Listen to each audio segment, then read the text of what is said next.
Few recent messes and where I'm at. Uh, Housing subsidy program is still in limbo land. Still don't know where that is. Eventually, I'm sure it'll be approved. Landlord doesn't seem to be honest at all about it, or much. But we're getting by.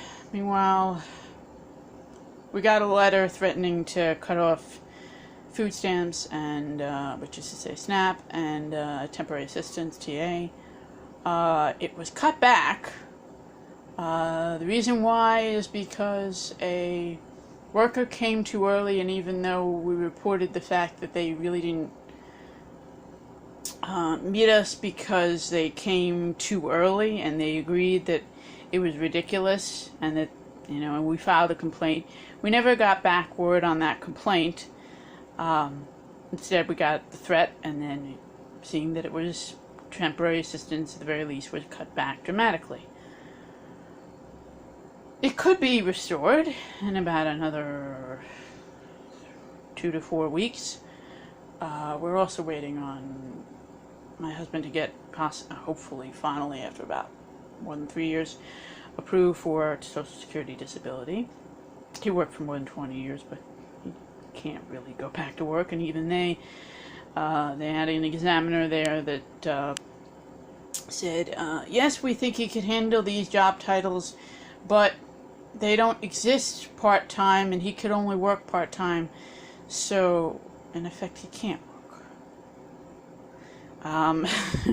Or at the very least he can't get a job because none exist like this.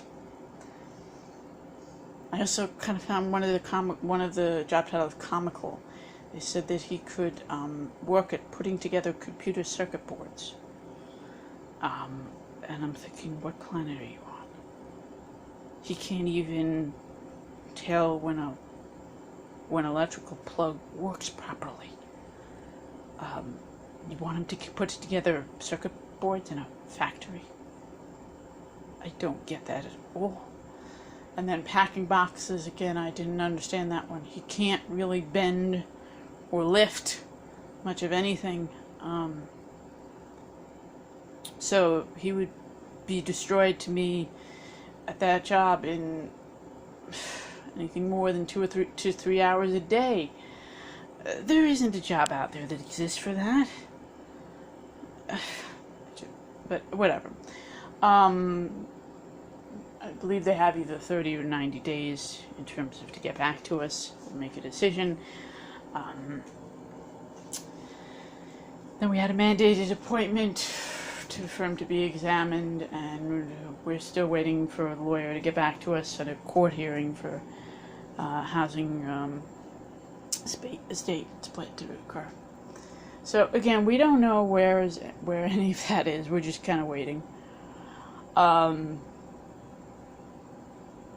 that's one of the things when it comes to all these need-based programs and why it's so ridiculous, is that you could do everything right, okay, everything in your power, short of actually dying in the process, and at times people do die trying to do things the right way, and you still won't get it much of anywhere.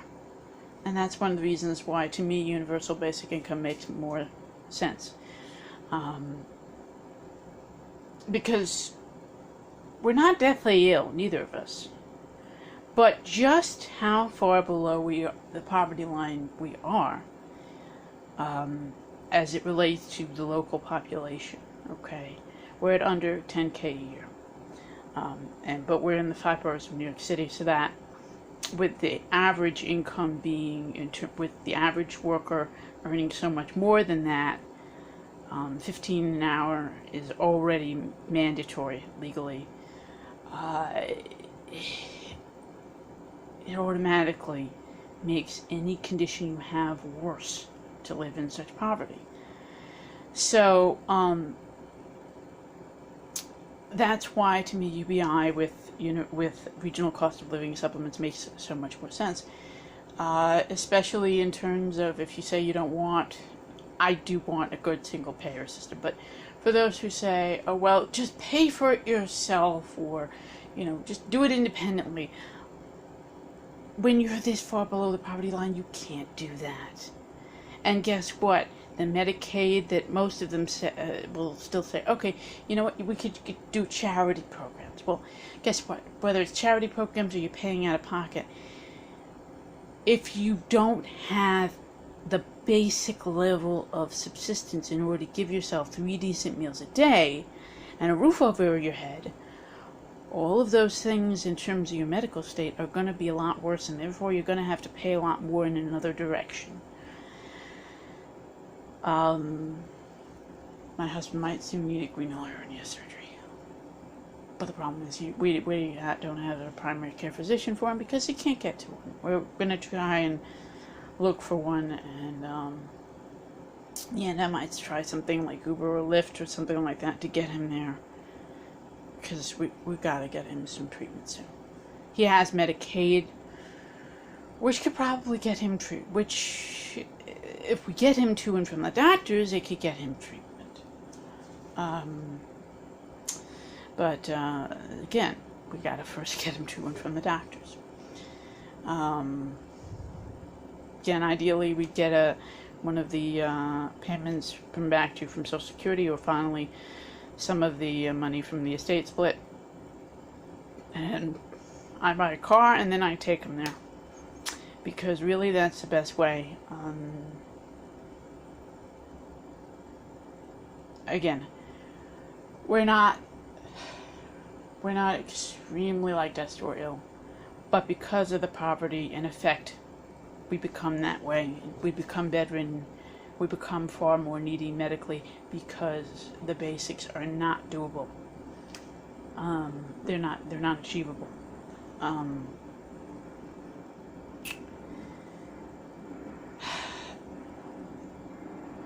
The sidewalks, I posted a lot of this on Twitter, the photos of the sidewalks. They have a boardwalk that's right by the ocean. It's really nice, upkept, flat, good surface, hard, well kept. And then they have all the sidewalks that those of us locals walk on to get to grocery stores and such, which are an absolute mess. So you can't really, do the nonsense of saying, "Oh, it's the weather." If it was the weather, then the boardwalk, then the spot right by the ocean, right by the beach, would be a lot worse, as opposed to the opposite. It's where you're spending your money, and it shows. Okay, it's really, really obvious where this comes down to. So, we're getting to the mandated appointments. We're waiting on everything. Sukkot just began 2 days ago.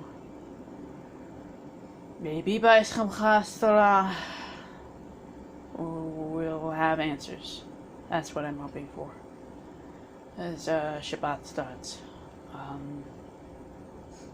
Tomorrow I should get a new set of ankle braces that I ordered, because my current ones that are all of 6 months old, I got them cheap and they're a mess now, and my ankles are in absolute agony. I nearly collapsed trying to stand on the train.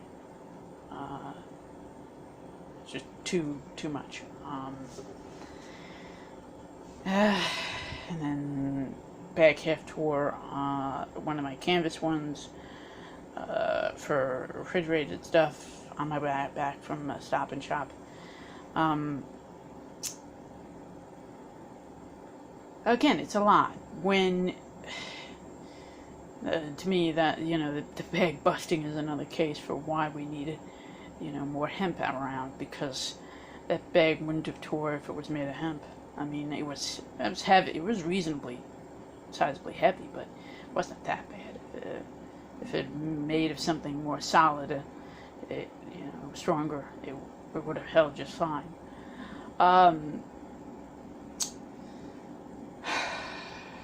Eventually, I'm probably going to just make a patchwork quilt out of all the half-torn canvas bags I have, because this is getting ridiculous. I have to admit, when it comes to my bags and stuff like that, I put them through a torture test. I really do. L.B. and I, they're probably one of, if not the best brands out there. I have to return some stuff to them to get new bags because I actually managed to tear through them a little bit. So, but they'll give me a new one in terms of their true lifetime warranty.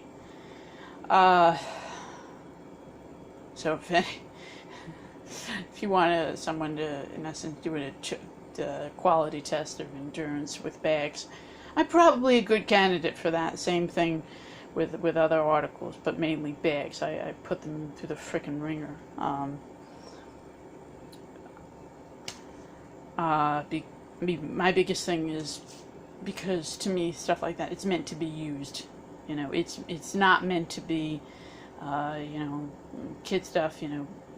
Treated with kid gloves and treated delicately. It's something that it's for use.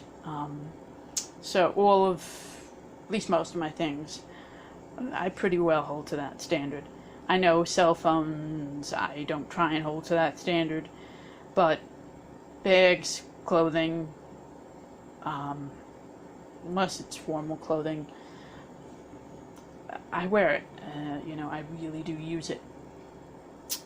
Shoes, oh boy. I'm thinking of actually eventually getting a custom pair of shoes because of the mess my feet are in. Where I wear size